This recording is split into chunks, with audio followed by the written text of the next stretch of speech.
तो दोस्तों नमस्कार, मैं हूं अनिल और रेसलिंग सुपर धमाल में आपका स्वागत है। तो दोस्तों सबसे पहले हम वीडियो को शुरू करेंगे गोल्डबर्ग से, उसके बाद बात करेंगे रोमन रेंज की और फिर समरस्लैम 2025 के जो मैचेस अभी तक बुक हुए हैं उसकी प्रेडिक्शन की बात करेंगे और आखिर में द पेस ब्रॉक लेसनर की वापसी क्या हो सकती है अब रोमन रेंज के बाद, इसके बारे में भी बात करेंगे। इसलिए वीडियो के अंत तक बने रहें और अगर आप चैनल पर नए हैं सब्सक्राइब करने के बाद ऑल पर क्लिक करें क्योंकि फ्री है और यहाँ आपको हर प्रकार की रेसलिंग जगत से जुड़ी हुई तमाम जानकारी मिलती है और मिलती रहेंगी। इसलिए वीडियो को लाइक करें, शेयर करें, सब्सक्राइब करने के बाद ऑल पर क्लिक करें। तो दोस्तों बात करेंगे बिल गोल्डबर्ग की। आप सबको पता है कि गोल्डबर्ग रिटायर हो चुके हैं, लेकिन गोल्डबर्ग ने रिटायरमेंट होने के बाद, अपने रिटायर होने के बाद बहुत ही बड़ी कंट्रोवर्सी चीजें कही है। क्या गोल्डबर्ग को दोस्तों सही से सम्मान दिया गया है? क्या गोल्डबर्ग के रिटायरमेंट को सही से बिल्ड किया गया? क्या गोल्डबर्ग की जो विदाई, जो उनका भाषण था, उसको क्यों रोका गया? क्यों लाइव टीवी पर नहीं दिखाया गया? आइए बात करते हैं। तो दोस्तों सबसे पहले आपको बता दें, ये कुछ कहा है गोल्डबर्ग ने। Goldberg on his retirement match date being announced on 3 weeks notice, I would have loved for them to announce it in January and have a build up to it and do something like that I thought I was maybe worthy of my career, but let's just say they choose to do it with 3 weeks notice। इसका मतलब यह है कि Goldberg को बहुत ज्यादा अच्छा लगता है, बहुत ज्यादा उनको खुशी होती है कि अगर WWE अनाउंस करती जनवरी में कि वो उनका गोल्डबर्ग का रिटायरमेंट मैच है यानी कि सैटरडे नाइट्स मेन इवेंट के लिए, तो उनको बहुत ज्यादा अच्छा लगता। 3 हफ्ते पहले, मैच के 3 हफ्ते पहले ही अनाउंस किया गया कि गोल्डबर्ग का आखिरी मैच है, रिटायरमेंट मैच है, जिसको चलते गोल्डबर्ग ने बातें कही है कि ये चीजें जो है बहुत ज्यादा गलत है। और उसके बाद क्या कहते हैं Goldberg when asked about his retirement speech being cut off says WWE wouldn't do that to the Undertaker or John Cena.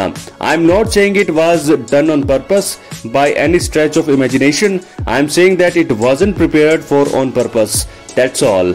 They wouldn't do that to Taker, right? And they are not gonna do that to Cena. Cena's gone around the world doing his retirement thing. Mine was just a World Heavyweight Championship match, and to be honest, I am gonna catch hell for this. I don't care. I have had World Heavyweight matches all the time. That doesn't do anything for me.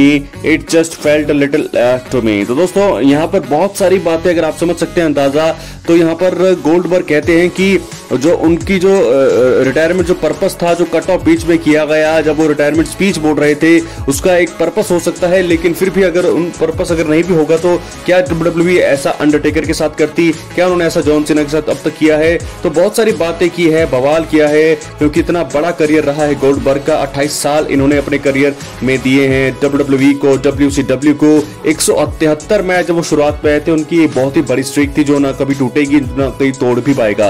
173-0 लगातार 173 मुकाबले जीतना अपने career में कोई आम बात नहीं है दोस्तों। तो क्या गोल्डबर्ग के साथ यहाँ पर WWE ने की है थोड़ी बेईमानी? अपनी राय कमेंट बॉक्स में जरूर दें। चैनल पर नए सब्सक्राइब करने के बाद ऑल पर क्लिक करें। आप यूं कह सकते हैं कि गोल्डबर्ग का यहाँ पर गुस्सा जो है साफ देखा जा सकता है। तो दोस्तों इसके बाद हम बात करेंगे रोमन रेंज के रिटर्न्स की। आप उनकी टी शर्ट्स देख सकते हैं, एक चैंपियनशिप साथ में देख सकते हैं। ये न्यू चैंपियनशिप है जिसमें रोमन रेंज की तस्वीर साफ देखी जा सकती है। OTC 1 के नाम से अब जाने जाने वाले हैं रोमन रेंज। बहुत सारे लोगों के मन में डाउट है कि OTC 1 क्यों, तो OTC 2 कौन होगा, तो OTC कौन है? तो ये सारी चीजें जो है आगे जाकर के आपको देखने को मिलेगी सर्वाइवर सीरीज वॉर गेम्स के दौरान। तो यहां पर मुझे लगता है कि बिल्डअप थोड़ा वहां के लिए किया गया है, लेकिन रोमन रेंज के रिटर्न्स के बाद बहुत सारे सोशल मीडिया प्लेटफॉर्म्स पे WWE को बहुत ज्यादा फायदा हुआ है। व्यूज के मामले में, बिजनेस के मामले में, हर जगह 1 मिलियन से ऊपर तो है व्यूज आए ही हैं। तो रोमन रेंज की वापसी का ऐसा होता है दोस्तों, औरों की ऐसा ओरा होता है क्योंकि इतने बड़े सुपरस्टार हैं, लेजेंड है।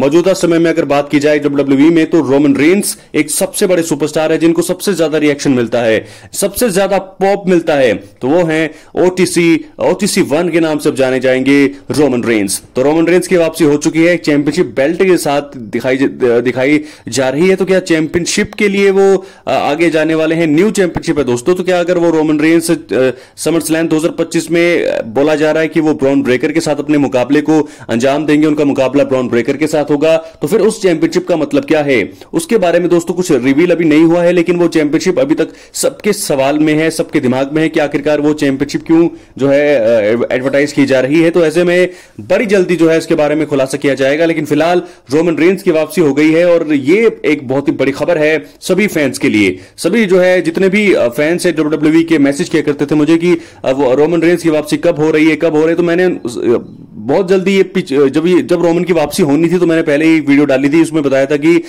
मंडे नाइट रॉ में उनकी वापसी हो सकती है और वही हुआ है। उससे पहले भी कई बार जो है उनकी वापसी के बारे में बताया गया, लेकिन वो खबरें सारी छूटी हुई। सैटरडे नाइट स्पेन इवेंट में हम बात कर रहे थे मनी इन द बैंक में, वहां रोमन की वापसी नहीं हुई, लेकिन उसके अगले ही शो मंडे नाइट रॉ में उनकी वापसी हो गई है। और ये हुई क्यों है, कारण सबसे बड़ा यही है कि समर स्लैम बहुत ज्यादा नजदीक है, 3 हफ्ते दूर है समर स्लैम, और 3 हफ्ते पहले समर स्लैम से पहले रोमन की वापसी हुई है। और ऐसे में कहा जा रहा है कि समर स्लैम के बाद वो फिर से कुछ टाइम के लिए बीच में ब्रेक में जा सकते हैं और जब सर्वाइवर सीरीज वॉर गेम्स होगा तब वहां पर वो वापसी कर सकते हैं। तो ये है रोमन रेंस को लेकर के कुछ अपडेट्स कि समर स्लैम 2025 से पहले वो उनकी वापसी क्यों हुई। कारण मैंने आपको बता दिया है, सेथ रॉलिंस इस समय इंजर्ड है, तो ब्रॉन ब्रेकर के सामने वो आने वाले हैं। ऐसी चीजें Bron Breakker versus Roman Reigns हमें देखने को मिलने वाला है और साथ के साथ समर स्लैम में वो जीतेंगे और उसके बाद जो है फिर से वो ब्रेक पर जा सकते हैं और सर्वाइवर सीरीज वॉर गेम से पहले वो मुझे लगता है कि ब्लड लाइन की कहानी में घुसने वाले हैं। तो रोमन रेंस की वापसी क्या है आपकी राय, अपनी राय कमेंट बॉक्स में जरूर दें। चैनल पर नए सब्सक्राइब करने के बाद ऑल पर क्लिक करें। अब बात करने वाले हैं दोस्तों समर स्लैम 2025 में कुछ मैचों को बुक किया गया है, उन मैचों के रिजल्ट्स के बारे में। सबसे पहले मैच वर्ल्ड हैवीवेट चैंपियनशिप के लिए ये मुकाबला बुक है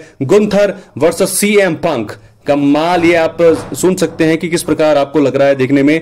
गुंथर वर्ल्ड हैवीवेट चैंपियन है, सीएम पंक चैलेंज करेंगे क्योंकि उन्होंने गॉन्टलेट मैच जीता था 3-4 सुपरस्टार्स को हरा करके। तो सीएम पंक के पास है बड़ा मौका, मुझे लगता है कि इस मैच में जीत मिलनी चाहिए सीएम पंक को, बनना चाहिए उनको नया वर्ल्ड चैंपियन। मेरी तो प्रेडिक्शन यही है कि सीएम पंक को वर्ल्ड चैंपियन बनना चाहिए। बात है इसके बाद एक और बड़े, वो था नाइट 1 का मेन इवेंट, ये होगा नाइट 2 का main event, John Cena versus Cody Rhodes. सीना इस समय अनडिस्प्यूटेड चैंपियन है और कोडी रोड्स दूसरी तरफ चैलेंजर है और मुझे लगता है कि यहां भी टाइटल चेंज होगा। तो समरस्लैम 2025 में दोनों ही टाइटल चेंज होने की संभावना सबसे ज्यादा है। वहां पर सीएम पंक बन सकते हैं नए वर्ल्ड चैंपियन और यहां पर बनेंगे कोडी रोड्स। अपनी राय कमेंट बॉक्स में जरूर। और इसके बाद यह है ट्रिपल थ्रेट मुकाबला वुमेन्स वर्ल्ड चैंपियनशिप के लिए। नियोमी अभी बनी है दोस्तों चैंपियन, रिया रिप्ली उसका ने बहुत ही कमाल का मैच दिया सैटरडे नाइट्स मेन इवेंट के लिए, लेकिन मुझे लगता है कि नियोमी ही अपनी टाइटल को रिटेन करेंगी समर स्लैम में। इयो स्काई और रिप्ली को हार का सामना करना पड़ेगा।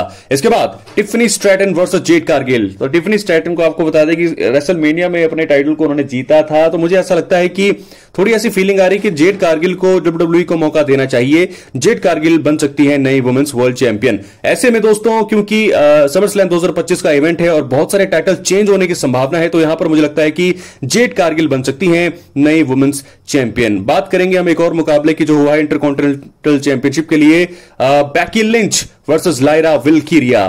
बेकी लिंच इस समय चैंपियन है, लायरा विल्किरिया चैलेंज करने वाली हैं। बेकी लिंच को अभी फिलहाल ज्यादा टाइम नहीं हुआ है, लेकिन मुझे फिर भी ऐसा लगता है कि यहां पर शायद हील बेकी लिंच है तो शायद बेकी लिंच को ही द्वारा यहां पर बेकी लिंच रिटेन करेंगे, लेकिन थोड़ी थोड़ी ऐसा लग रहा है कि लायरा विल्किरिया जीत सकते हैं। लेकिन मेरी प्रेडिक्शन यह है कि बेकी लिंच रिटेन कर लेंगे अपने टाइटल को। क्या है आपकी राय, अपने कमेंट बॉक्स में जरूर दें। और दोस्तों अगर आप चैनल पर नए हैं सब्सक्राइब करने के बाद ऑल पर क्लिक करें। कैसी लगी आपको वीडियो, अपनी राय जरूर दें। और आखिर में हम बात करने वाले हैं the paste incarnate Brock Lesnar के बारे में। दोस्तों रोमन रेंस की वापसी हो चुकी है और समर स्लैम में 2 साल पूरे हो जाएंगे ब्रॉक लेसनर की वापसी को।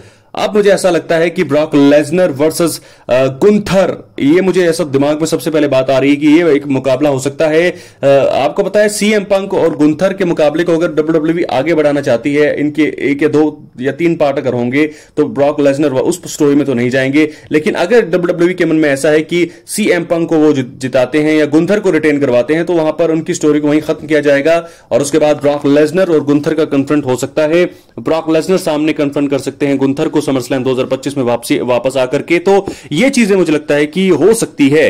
तो ब्रॉक लेसनर की वापसी जो है वो होनी चाहिए। वो कहां आएंगे इसके बारे में कुछ पता नहीं, कि कोडी रोड्स के सामने भी वो आ सकते हैं, कोडी को भी वो चैलेंज कर सकते हैं, ये भी संभावना है। तो मुझे लगता है कि गुंथर और कोडी जॉन सीना के साथ भी बताया जा रहा है कि अगर जॉन सीना अपनी टाइटल को रिटेन कर लेते हैं समरस्लैम 2025 के लिए, तो ब्रॉक लेसनर आ सकते हैं, उन्हें कन्फ्रंट कर सकते हैं, F5 उन्हें देंगे और उसके बाद चैलेंज करेंगे अगले इवेंट के लिए जॉन सीना को। तो जॉन सीना के लिए भी वो आ सकते हैं, कोडी रोड्स के लिए भी, उसके बाद मुझे लगता है कि वो गुंथर के लिए भी आ सकते हैं, रोमन रेंस के लिए भी वो आ सकते हैं। मुझे लगता है 3-4 ऐसी चीजें हैं जिसके लिए वो आ सकते हैं। क्या लगता है आपको? अपनी राय कमेंट बॉक्स में जरूर दें। क्या होगी द बीस्ट ब्रॉक लेसनर की वापसी? अपनी राय कमेंट बॉक्स में जरूर दें दोस्तों। चैनल पर नए सब्सक्राइब करने के बाद ऑल पर क्लिक करें, क्योंकि फ्री है और यहां आपको हर प्रकार की रेसलिंग जगत से जुड़ी हुई तमाम जानकारी मिलती है। बहुत बहुत धन्यवाद।